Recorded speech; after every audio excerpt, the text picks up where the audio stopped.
the tried and true path is not as clear anymore. And so people are trying different things all at one time. I don't think there's anything wrong with that. It's like we're all in the jungle with a machete trying to find our path. We don't know which path we're on. Try not to whack each other while we're at it. Welcome to Wish I'd Known Then podcast. I'm Sarah Rosette. And I'm Jamie Albright. And this week on the show, we have... Me and Jamie. Me and Jamie. I'll leave this in. We'll prove we're real. We're not AI. Exactly. Yep, it's us again. And we're going to be talking about some myths people have around publishing and whether they're true or not and our thoughts on them. So we'll do that. But first, this week our corporate sponsor is Vellum. Yes. And we'll talk about them a little bit more in a minute. Yeah. What do you have going on? I sent my book to the editor on Sunday. But now I'm in a funk because I'm like, It's that letdown. What do I do now? Yeah. It's the post-book completion letdown. You hit the high, and now you're in the low. Yeah, the high lasted all of about 30 minutes, and then it's just been a tailspin after that. This is the life of the author. I know. And so I'm doing some marketing stuff. I've reached out, sent some emails. I'm working on influencer stuff, but yeah, it's a bit of a letdown. I'm like, what am I supposed to be doing? Because I had just developed this habit. I get up, I get dressed, I get out the door, I go to Starbucks this morning. I got up and got dressed, but I didn't go to Starbucks. I ran a couple of errands and I'm just feeling a little lost. So I don't know what to do. So yeah, that's me. Nothing much, like literally nothing much. We were at that retreat last week, which was great, but now here just twiddling my thumbs, I feel like. I feel like it's hard anytime you finish something or you transition to a new phase of something. You can have to readjust. And then being out of town and coming back on top of that probably makes it more intense. Yes. Right. Yeah. All of that. Yeah. Yeah. Oh, I do want to say that I had my BookBub. Not terribly impressive. It was a 99-cent. But it's interesting because on the day of the BookBub, it said I had 449 downloads. That's all. A little shocking. Also, I do know someone sent me out in their newsletter, and it was a really large newsletter. So you don't know exactly what came from each thing. I don't know. But my rank on that book was down in the 500s. So 400, it doesn't seem like 449 downloads would get me to the 500s, but that hadn't those numbers have not changed at all. I don't know. It's weird. It's just really weird. I mean, I'm getting read through. That's good. If all I move, I mean, I had some other promos and newsletter swaps, but that I was definitely counting on more than that. Now I did make, according to my dashboard, I made $100. The promo was 280, and I made 380 that day or whatever. But again, I don't know how many came from BookBub. I don't know, and I'm a little embarrassed, but I thought I should share it because this was also in romantic comedy. It wasn't in contemporary romance, and someone did say that possibly that romantic comedy list is not as curated as it should be. I don't know, but yeah, just FYI. So that list would be smaller than... It is smaller, clearly, because the difference in price is $400. Yeah. But it was for a 99-cent in contemporary romance, it was like $650. I was like, I just don't know. Given what I had heard about BookBub, I just was worried. And y'all, this was the first time I've ever had a BookBub. It's not like I flooded that market or anything. And yes, this is the first book in the Bride series, so that book has sold a lot of books. But it's been 4.5 years, 5 years since that book was really selling. And certainly have had any exposure like this would have. And that's plenty of time for that list to turn over or to get new people. And yeah, not have changed. Yeah, the reviews I'm getting are great. There have been a couple of TikToks. They've been great. It's just, I can't move those books. I think the market has just changed.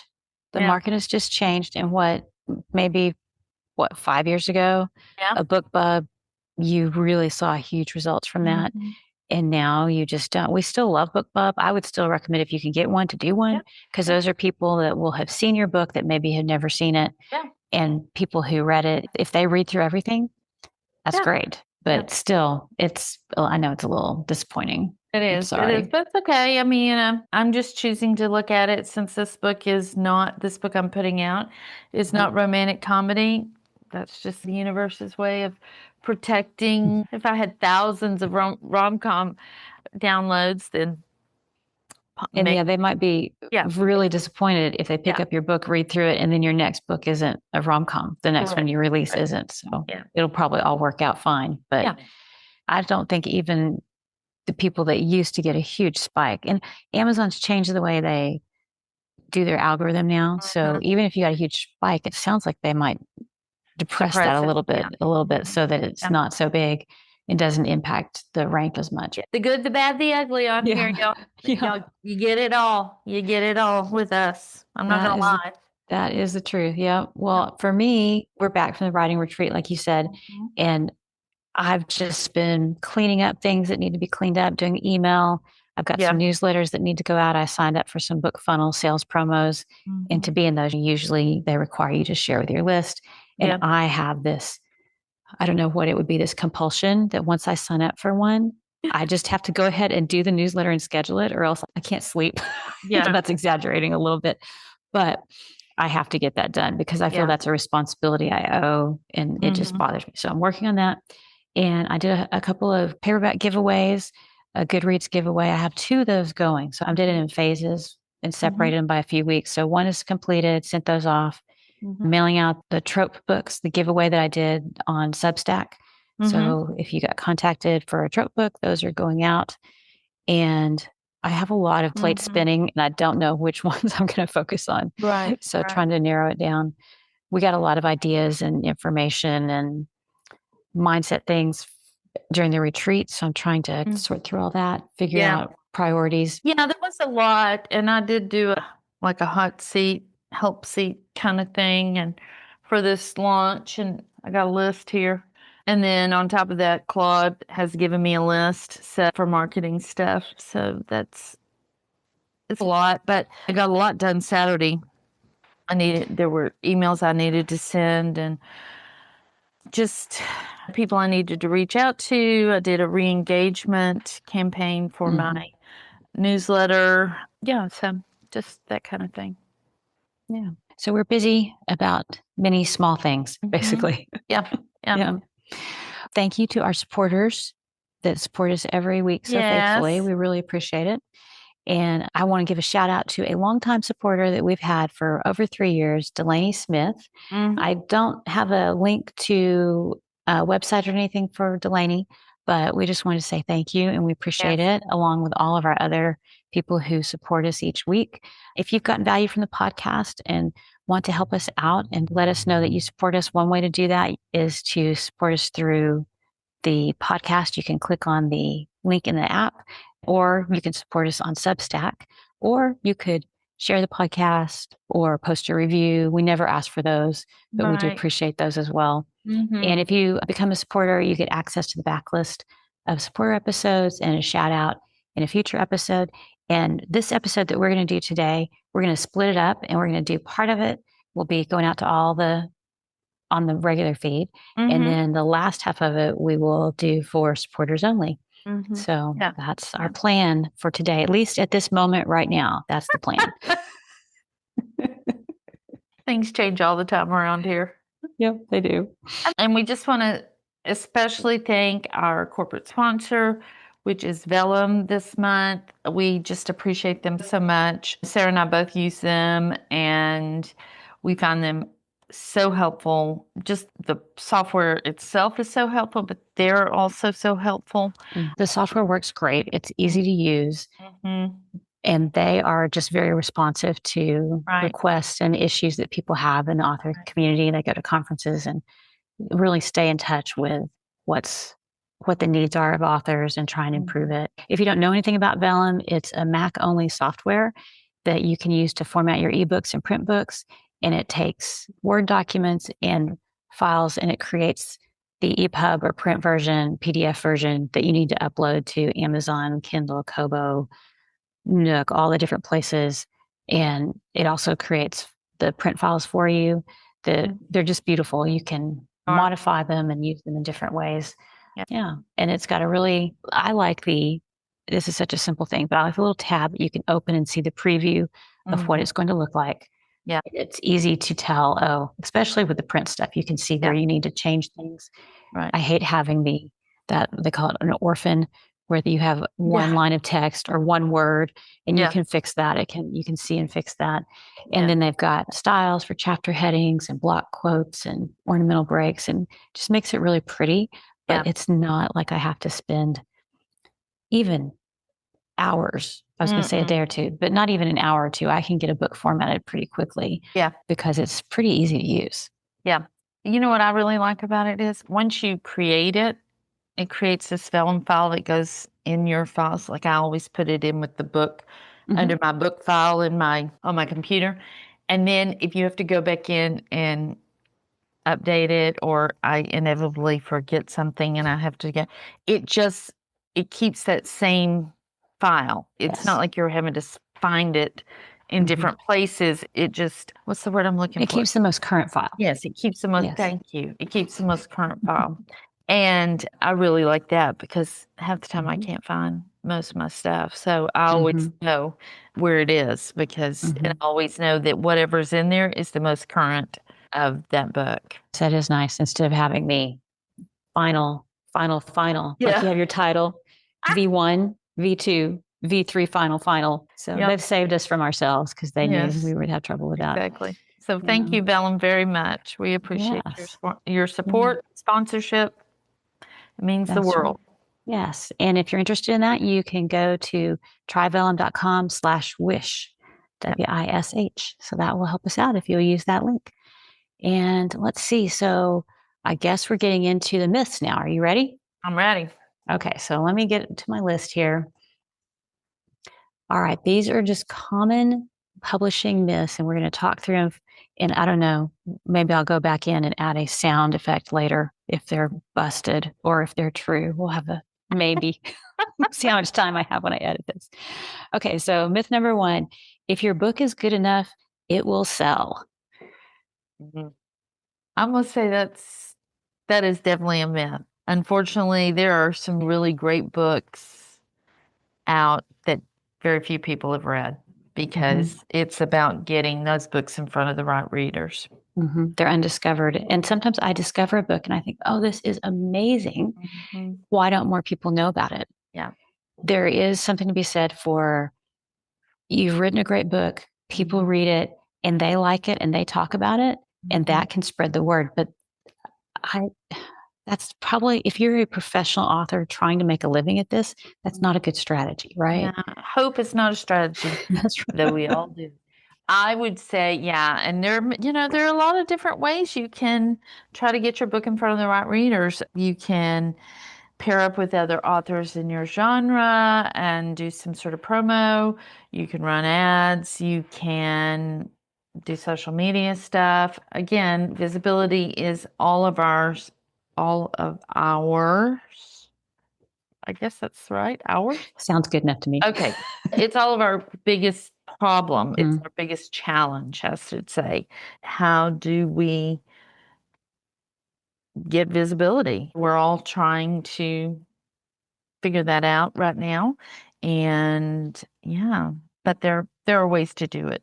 Yeah, that's the challenge right now, is making your book visible, finding readers, discoverability, right?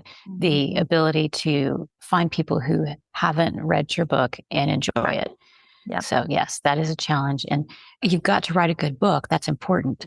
That's like the first step, but there's more to it than that. That's the bare minimum. Yes. Yep. Okay. Myth number 2, you have to be on every social media platform to succeed. Yeah, no, that's not, yeah. Yeah. I think in the past, there was a time when it would have been good to be everywhere. Like when social media was working for discovery. Yeah. You could find readers that way. But now it doesn't work the same way now. It doesn't. And it's weird because, what was working, Facebook, was great for authors and readers. It just isn't anymore. People in groups aren't seeing the posts that are being in groups. You don't have to be on social media, and you don't have to be everywhere either.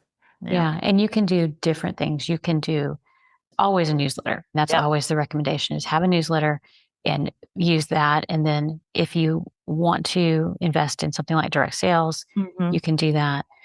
Networking with other authors, like I'm doing the BookFunnel sales promo, and that is just networking with other authors. Basically, it's a BookFunnel set up this kind of medium to let us do this, a platform where we can connect with other authors easily. But you could do something like that on your own.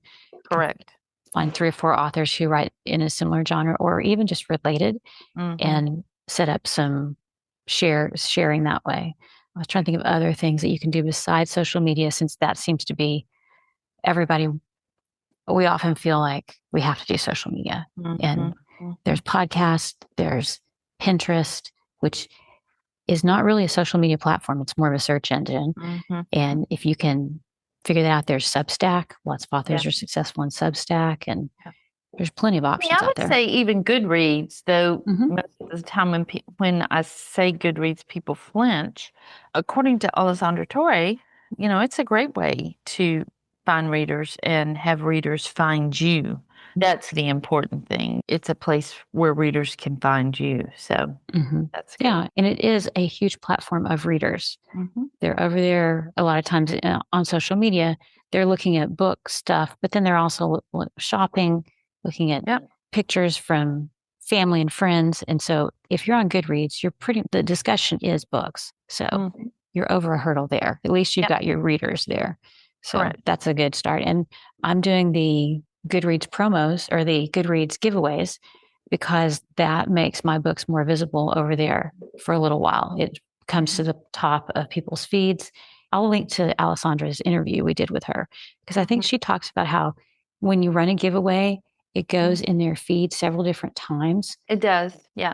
Anytime anyone mentions your book, anytime you shelve a book to be read, which to enter a giveaway, you have to shelve the book to be read.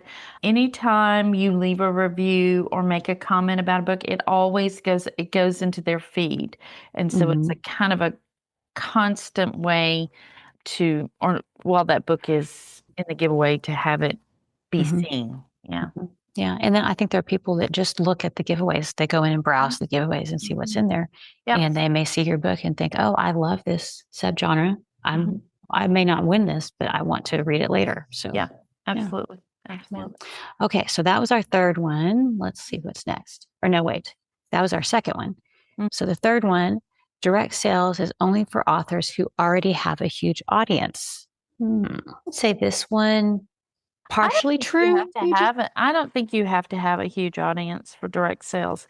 If you can get Facebook ads to work for you to drive traffic to your store, I think the majority of people who are selling well direct have a constant stream of customers coming to their store from other places and not necessarily their newsletter. So they're driving traffic there from Facebook or some of the other places. Yeah. So I think this one is not true, actually, because there's that. And then if you're doing Kickstarter, that's another way to do direct sales. And you can do a Kickstarter without any audience. It's easier, I think, if you have an audience, but you can do it with a small audience.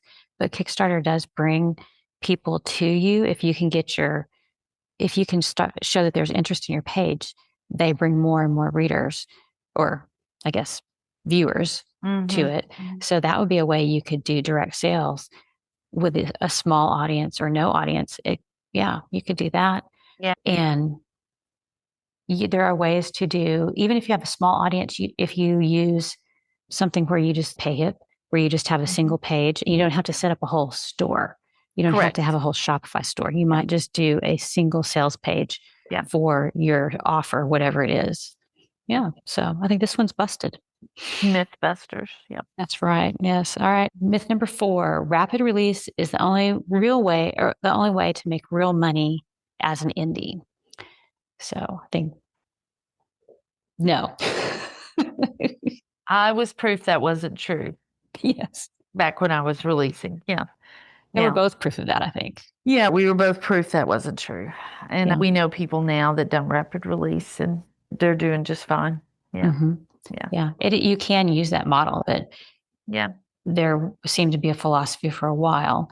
That was the best way to do it, or that was the fastest. Right. I mean, it is rapid release, but that was the fastest way to gain traction, and not necessarily true. You don't have to do that. Mm-mm. You can be a slow releaser or moderate pace, and it's fine. And readers will stick around. We're both examples of that they will stick around and wait for the next book and not forget you. Like I just sent out that re-engagement campaign and I think I had 64 unsubscribes off of a 15,000 person list with a really good open rate. It's like they're sticking around. They're not going anywhere right now. So that's thank goodness. But yeah, I just don't think that's true anymore. I also think that with AI and everything that there's some indication that rapid release could hurt you. Could not hurt you, but you might not get the bump you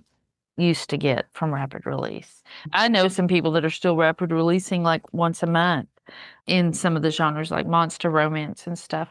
But that genre really is good for that. They have the appetite for a book that comes from an author that releases once a month. But like mystery and thriller and even women's fiction, they don't necessarily need a book a month. I was never at the pace that some people were in rapid releasing, but I did have a time when I think I had 1 year where I released 2 books or not 3 books within 1 year, but it was close. And I remember getting an email from a reader saying, "Oh my goodness, you have another book out? I can't keep up." And so that's definitely not. I have other things to do besides read, I guess, was the philosophy. So sometimes you can go too fast and overwhelm the readers occasionally, depending on what genre you're in. Yeah. That was myth number 4. Rapid release is the only way to make real money, and not true at all. Myth number 5, you need to spend thousands on ads before you see results. So I'll let you take this one. I don't believe that's true. I do think that ads are trickier than they were before, but I know people that do not spend a ton of money, but they see really good results because their targeting is really good. They've honed their process. They have great graphics. They have great copy. Yeah, so don't believe that's true. It would be great that if you spent thousands, you would make thousands and thousands more, but I just don't know if that's necessary right now. Yeah. So how much do you think if you were running an ad or ads, how much do you think you have to spend per day? What's the floor or the minimum? Do you know? Gosh, I don't know. I've spent as little as $20 a day and as much as $1,000 a day, literally. So it depends. It depends on the ad. It depends on the type of ad. It depends on if it's an Amazon ad or a Facebook ad. Yeah, it really just depends. I think caution and being conservative is warranted, especially right now with the ad platforms being what they are. And because I think we're in this transition of them trying to utilize AI, seeing how well that will do. Authors, I don't think it's just authors, I think it's all advertisers. Yeah. Fighting against that a little bit because we want the control to target who we want to target, but they're taking that away from us a little bit, especially in Facebook ads. I think that I know people that are running Facebook ads that are doing great. They're still making money. I know people that are running Facebook ads that they've really pulled back because the ads just aren't doing what they were doing before. So I do think it may be genre specific too. Yeah. Some the ones that I've seen struggle the most recently are romance authors because a lot of the targeting was taken away, and we're having trouble not having our ads served to men, and men tend to click just out of curiosity, but not because they want to buy, and or they'll leave weird comments on your ad, and then that's always it just bogs things down because you don't want that interaction, and then you have to go in and block it or change things up. And maybe here's the thought, and y'all, this is just off the top of my head. Do not put a lot of stock in this, but I think it may be true.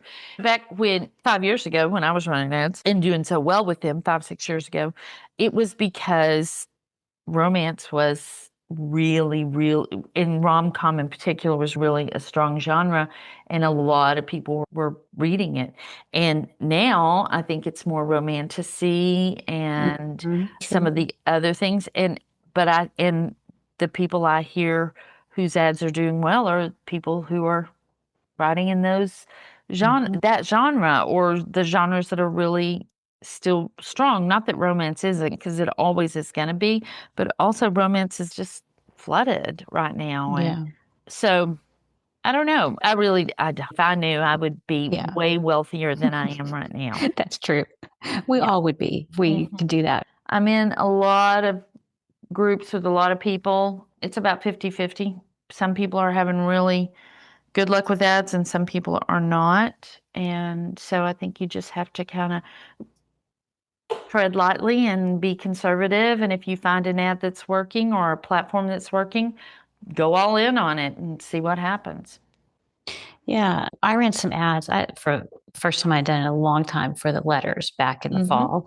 And I think that it was difficult, partly because of the time of year, it was lead up into Christmas, and ad prices are always higher then. But I had trouble with it. It wanted me to use the AI to run the ads, and I didn't want to use it because I didn't want my ads to be delivered to men. Because I tested it for, I can't remember, maybe like a week, and the clicks and sales that I got were from women. And so I was like, why waste my ads going to men? And eventually it wouldn't deliver the ad because because I kept turning everything off, and I didn't have a high spend. And because it said it didn't have enough volume to complete I forgot what it called it, but to complete analyzing the ad. And so therefore they wouldn't run it anymore. Yeah. And for small advertisers, that's just a challenge that you're going to have to either find a way around or find some other way besides using ads. So I used Facebook ads. I ran some Pinterest ads, and those, I didn't see any conversions from those, but it was interesting to see who clicked, and you got some data, some analytics from that. I was trying to think. I hear people talk about Amazon ads.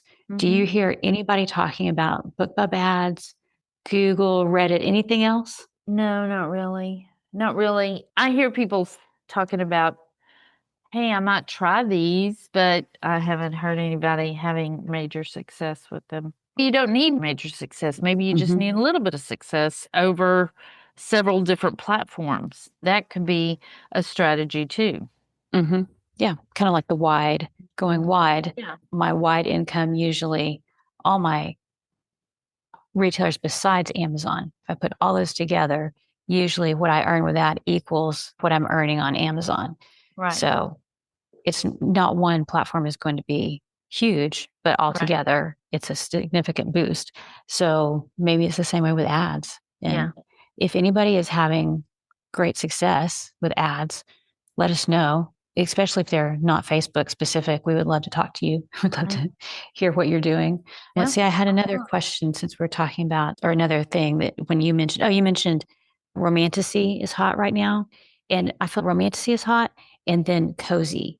Anything that's cozy, not necessarily cozy mystery. Cozy fantasy, cozy romantasy. So it's this divergence of I don't know if they're reactionary forces, that people get tired of one thing and they bounce over to cozy and then maybe they go back, or it's two different things. Interestingly, I've heard 2 or 3 different people lately use the word zeitgeist. I know that the Author Update podcast, they have a whole zeitgeist section about how things are changing and the way people are feeling, what they're searching out in their entertainment. But I do think it's interesting that people have mentioned that lately. These are not people who are related to that podcast, or I don't know if they listen to it or not. But I think it's interesting that people have mentioned that several times. I think things are shifting, and it's if you can capture which way it's going in your genre and get just a little bit ahead of it, you're probably better positioned for the future. Yeah.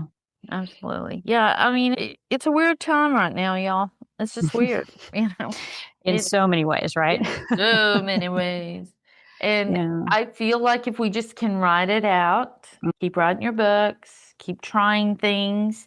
I don't think you should give up at all. I think that but you have to maybe iterate more than we used to have to.